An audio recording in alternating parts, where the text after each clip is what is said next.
हो गया है फेल। महागठबंधन ने जो जो वादे किए वो सब हो गए हैं फेल। महागठबंधन के घोषणा पत्र में थे 25 बड़े वादे, लेकिन ये तमाम 25 बड़े वादे हो गए फेल।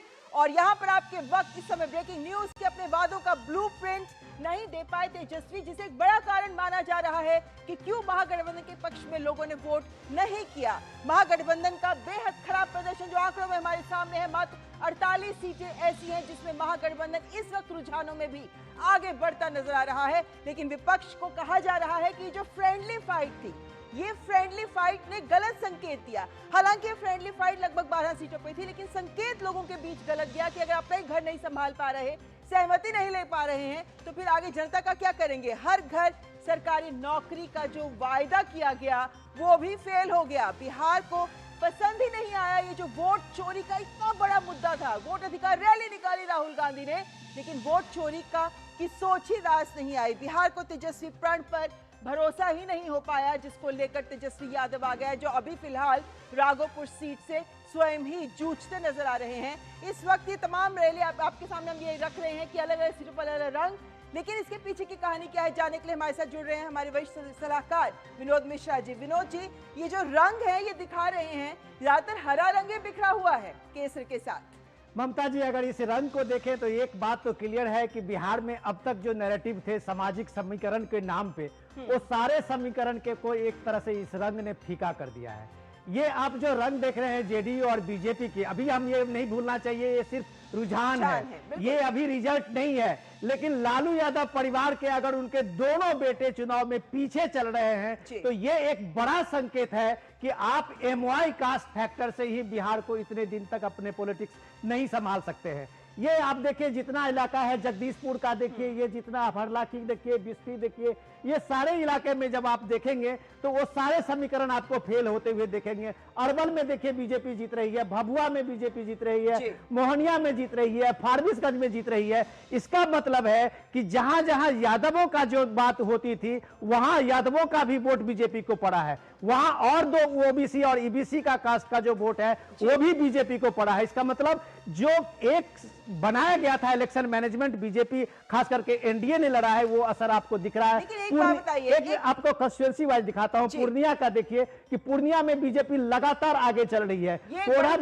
कोढ़ा में बीजेपी आगे चल रही है, जाले बीजेपी का पहले ही सीट है, दरभंगा पहले ही बीजेपी जीती हुई है, गोपालगंज बीजेपी पहले ही जीती है। ये सारे सीट आप बैगटपुर देखिए ये पहले जीती है, साहेबगंज में बीजेपी का रहा है, लेकिन ये साहेबगंज में बहुत डिसाइडिंग फैक्टर वहां यादवों का होता है, वहां आरजेडी लगातार पिछड़ती हुई जा रही है। लेकिन सबसे इंपॉर्टेंट ये है कि तेजस्वी यादव अपने ही सीट पे लगातार तीसरे राउंड से पिछड़ रहे हैं, तो ये एक बड़ा संकेत है। लेकिन विनोद जी एक बात बताइए, जैसे हम सीटों पे देख रहे हैं हरा रंग और केसरी रंग बिखरा हुआ है, और इसी तरीके से अगर हम क्षेत्रवार भी देखते हैं, हालांकि बात कही जाती रही कोसी में तेजस्वी यादव का ज्यादा वोट बैंक रहेगा या सीमांचल में मुस्लिम वोट ज्यादा है तो वहां उनकी पैठ ज्यादा रहेगी, लेकिन ये तस्वीर दिखाती है कि ऐसा नहीं हुआ। सभी जिलों में, सभी क्षेत्रों में जदयू और बीजेपी ने अपना परचम लहराया। बहुत बढ़िया सवाल है मैम, आप ममता जी खगड़िया का ये देख लीजिए, जेडीयू के वहां कैंडिडेट जीत रहे हैं, तो आप ये देखिए कि सिर्फ काम का इनाम मिला है। आज अगर तेजस्वी यादव लगातार पीछे चल रहे हैं तीसरे राउंड के बाद, तो उसका मतलब है एक साधारण परिवार से आने वाला सतीश राय है, उसने वहां काम किया है। अभी उसने एक पुल बनाया है गंगा जी से लेके और राघोपुर का, तो आप वो देखिए कि लोगों ने कैसे इनाम दिया है। जो राघोपुर बिल्कुल पटना के पास में, वहां जाने में लोगों को पटना 4 घंटे 5 घंटे लगते थे। तो ये जो एक कॉन्टैक्ट है उसको लोग नहीं भूले हैं। तो जहां जहां काम हुआ है वहां उनका सारा समीकरण फेल हुआ है, लोगों ने काम का इनाम दिया है। अगर आप तेज प्रताप को देखिए वो चौथे नंबर पे हैं, तो ये आपको मानना पड़ेगा कि ये परिवार का असर इन सीटों पे देखिए कि ऑलमोस्ट इसमें से आप देखेंगे कि 70% परिवार से आने वाले लोगों को टिकट मिला है, तो वो परिवार का समीकरण भी फेल हुआ है। तो वो जो एमवाई समीकरण पे माई समीकरण जो है वो ज्यादा भारी पड़ा है। उसमें अब आप ये नहीं कह सकते कि मुस्लिम वोट बीजेपी को नहीं पड़ रहे हैं या जेडीयू को नहीं पड़ रहे हैं। जेडीयू को जो भी इलाके आप देखिए, बिहारीगंज देखिए, सिंहेश्वर स्थान देखिए, मधेपुरा देखिए, बराड़ी देखिए, सारे इलाके में यादवों का एक वो समूह जो है उसका पूरा वोट बैंक है, और वहां पे जेडीयू अगर आगे आ रही है तो ये मानना पड़ेगा कि सारे समीकरण, सामाजिक समीकरण ध्वस्त हुए हैं। काम का और क्रेडिबिलिटी की जीत है। ये पूरा समीकरण बता रहा है एक भरोसा और विश्वास का, जो पीएम मोदी और नीतीश कुमार पे भरोसा यहाँ किया है। अगर पार्टी वार भी देखते हैं तो जो बड़े दल हैं उन्होंने कम से कम 2 के आंकड़े वाली सीटों पर, जैसे कांग्रेस की बात करें 5 सीटों पर नीचे ये दिख रही है इस वक्त तो रुझानों में आगे बढ़ते हुए, लेकिन 61 सीटों पर खड़े हुए हैं।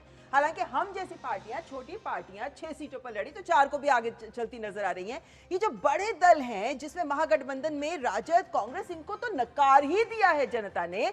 जिस तरीके के वायदे किए गए, क्या आपको लगता है कि रणनीति में या ये जो संदेश किया था कि भाई आपसे लड़ाई संभालो, अपने उम्मीदवारों की लिस्ट तय करो, नहीं कर पाए हैं तो फ्रेंडली फाइट पे आ गए हैं, ये जो पॉलिटिक्स का एक आधार अभी तक बिहार की जनता लेकर चलती रही है, इन चुनावों ने पलट दिया?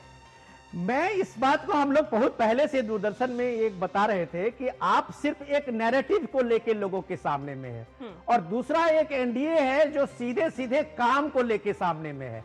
तो नैरेटिव का असर देखिए कि राहुल गांधी के 61-62 कैंडिडेट उनके मैदान में थे और वो 5 पे अभी उनका रुझान दिखा रहा है। तो साफ साफ है कि आपका नैरेटिव नहीं चला।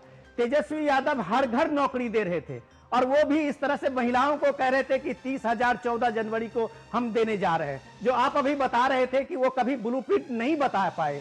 तो लोगों को उनका ब्लूप्रिंट पता था, तो इसलिए आपके इस झांसे में नहीं आए। एक मैनिफेस्टो जो सीधे झांसे का था, दूसरा मैनिफेस्टो जो काम बिहार में हो सकता था, जो पॉसिबिलिटीज थी उसको बढ़ा सकता था।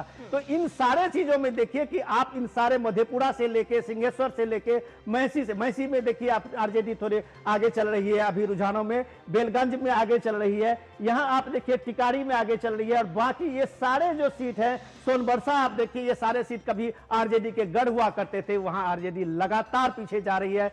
सबसे इंपॉर्टेंट है कि 5 पांडव का भी कमाल का हुआ है, जो वोट ट्रांसफर एक दूसरे को पार्टी को हुआ है। जेडीयू को पिछली बार जनशक्ति पार्टी ने बड़ा डेंट दिया था। इन सब सारे जगह पे देखिए, चाहे वो सकरा हो, चाहे दरभंगा ग्रामीण हो, इन सारे जगहों पे आप देखिए कि वो रामविलास जनशक्ति पार्टी का वोट सीधे सीधे ट्रांसफर हुए दिख रहा है, और ये नतीजा तो ऐसी सीट भी है इनके अंदर जहां पे आपको लग रहा है कि कांग्रेस की पैठ रही या यादव की पैठ रही या राजद की पैठ रही, लेकिन वो जदयू के पास जाती हुई नजर आई है, वोट जेडीयू के पास में नजर जाती हुई आ रही है। और वो सबसे इंपॉर्टेंट है, जो बिहार में जो एक कास्ट फैक्टर को इंपॉर्टेंट मानते थे, इस चुनाव और इस रुझान ने ये बता दिया है कि कास्ट इंपॉर्टेंट नहीं है, डेवलपमेंट इंपॉर्टेंट है, जो साफ साफ आपको दिख रहा है। वो राघोपुर से दिख रहा है, वो महुआ से दिख रहा है, और वो शेखपुरा से दिख रहा है। हर आदमी ने अपनी प्रायोरिटी में एस्पिरेशन बिहार को रखा है, और ये एस्पिरेशन बिहार का रुझान है। चलिए, बहुत बहुत धन्यवाद विनोद जी, तमाम सीटों के एनालिसिस को हम तक पहुंचाने के लिए। जी।